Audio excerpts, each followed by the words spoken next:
It's not enough to focus on making an incremental change in graduation rates, an incremental change in the success of the disadvantaged. We have to make huge leaps.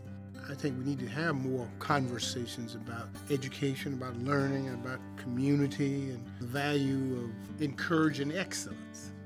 For me, it was an assessment of where we're going, where we're doing things well with the external world, and where maybe we're not.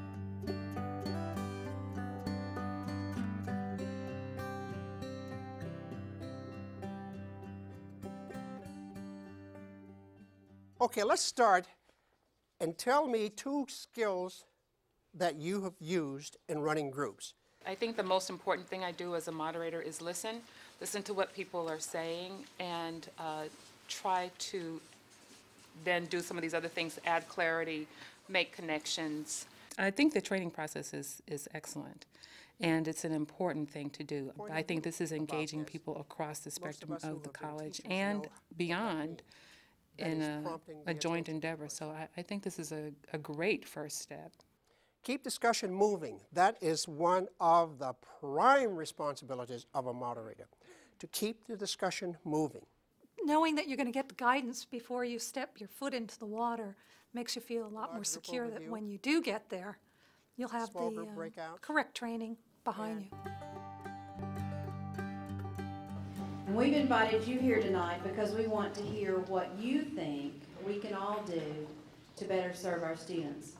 And there's not a place in the country that cares more about education or its youth than San Antonio. So we know that we're going to get good feedback from you, and we're all going to be working together to help our students be more successful. Good morning, everyone. Good morning. I want to thank everyone for being here this morning. We have a wonderful turnout. Probably about 120 folks from every aspect of the communities that we serve are here, and I want to welcome you for coming out this morning. A very chilly morning, but one that I think you will find very rewarding. This is a day for us to come together, work as a team, look at each other, agree to disagree, have dialogue about where we think our future ought to be. We're going to break out into sessions. When we leave here, each one of you will go to a different room.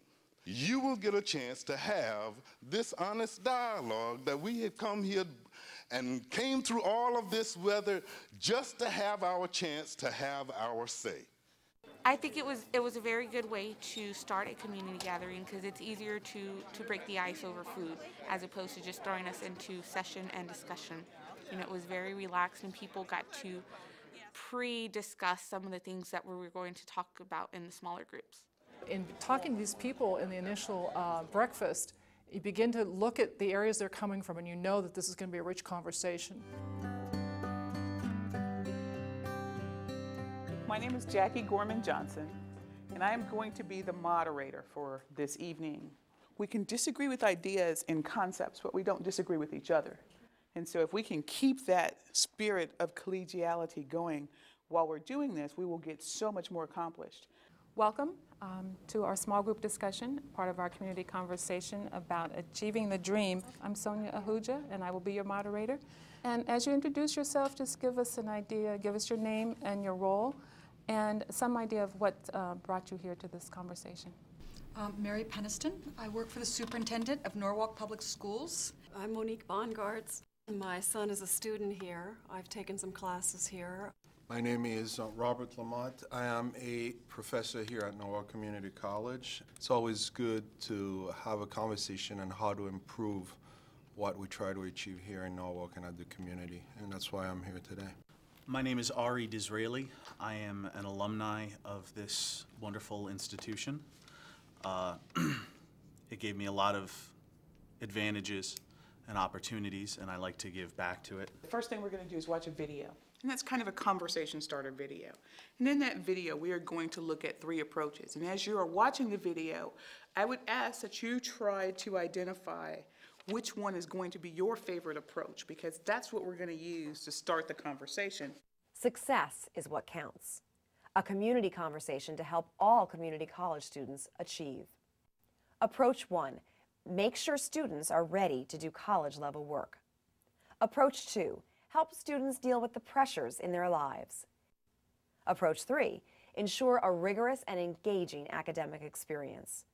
So you heard 3 different approaches to how we can help community colleges students succeed. So the first thing we're going to do is try to figure out where we are as a group within those 3 approaches. Which one did you pick? I picked the one. Why did you pick one, Esteban? Because I feel that we do need to be better prepared for college. I'm for all of them, but I think if we kind of focus on number 3, from my point of view, you know, that we can incorporate number 1 and number 2 and number 3, and we can have like great education for all students. We had some very unique perspectives that a lot of us were not prepared to hear, but when we heard them, I really think it changed the dynamic of the group, and it changed where we went with our discussion. I like all 1, 2, and 3. I think preparation is very, very important. But what is also important is to try to tie success in education to success in life. And that's one thing we do not do very well. When people feel that they've got a voice and that they have the power to make change, then they are willing to do it. And so I think that what they were saying is, we will do this work for you if you value what we give you. There is a very huge gap in the difference of the level of work you're expected to do in the high school to when you get to the university level. I think colleges and universities should be the loudest voices to talking about reform at the public school level, because the public schools are not providing them the students that they need. The conversation was better than I expected. It was more people-friendly than I really thought it was going to be. I thought there was a potential for maybe argumentative debates, that type of thing, but it wasn't. It was a free-flowing conversation between people who really cared about the community. I'd be very interested to see what would happen if we set up almost a separate kind of school for that remediation, for the levels of people that aren't ready to take the 100 level classes. I really think that if the community college wants them to be successful, you have to be responsive to that. I think that you can challenge them even at the most remedial levels and really get them to aspire for high levels of things, but you got to give them the toolkit to be able to do it. I personally am against tagging students with you're a developmental student or you're a special ed kid and you should be identified as such. I think part of the community college is the community feeling of the education. I found it very interesting that there were so many different cultures, a diversity, and yet we all came up with the same ideas, the same problems that we wanted resolved. You know, we just need to look at the whole range of pressures that students are under, and that can be for academic developmental reasons, it can be for any variety of reasons that makes it difficult for them to show up prepared on any given day. And let's try to be specific, like, for example, create mentoring programs. Let's try to use action verbs and just start listing what we think we can do as a community and as a college to help our students. So, okay, Marina. I think we should have more staff also to... More staff.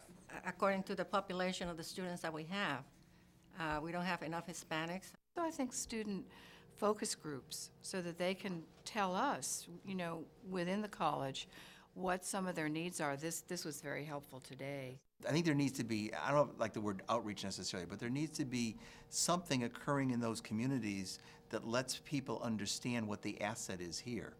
I've been in community college education over 25 years. We've always measured our success by enrollment. That's not what this is about. This is about what we do with them after they're enrolled, how we help them. Let's talk a little bit now about, having had this conversation, what do you feel like you are maybe called to do next? Do you feel that you want to be involved somehow in this project? We came up with 3 ideas that we felt were of high priority. The first one we mentioned was a mentoring program.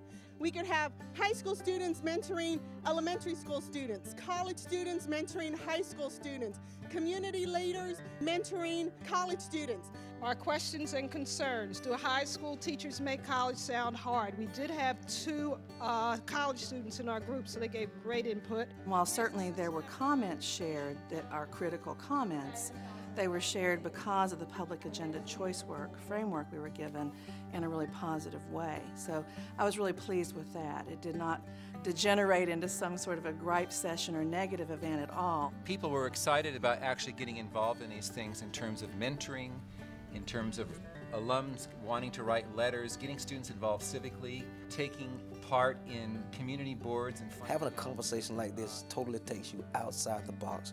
It gets you in a situation where you're able to hear other people's ideas about what's going on, and also you're able to share your ideas. So I think that this was magnificent. This is very important to me. Being a current student, these are issues that we're faced with daily. And to actually be a part of this and actually be in the process of maybe changing it is a wonderful opportunity. I'd like to take 1 second to thank our moderators and recorders, if you will. It is amazing how many people said the same thing. People really care. They want contact with us. They want this information to go out. They want us to help our students succeed.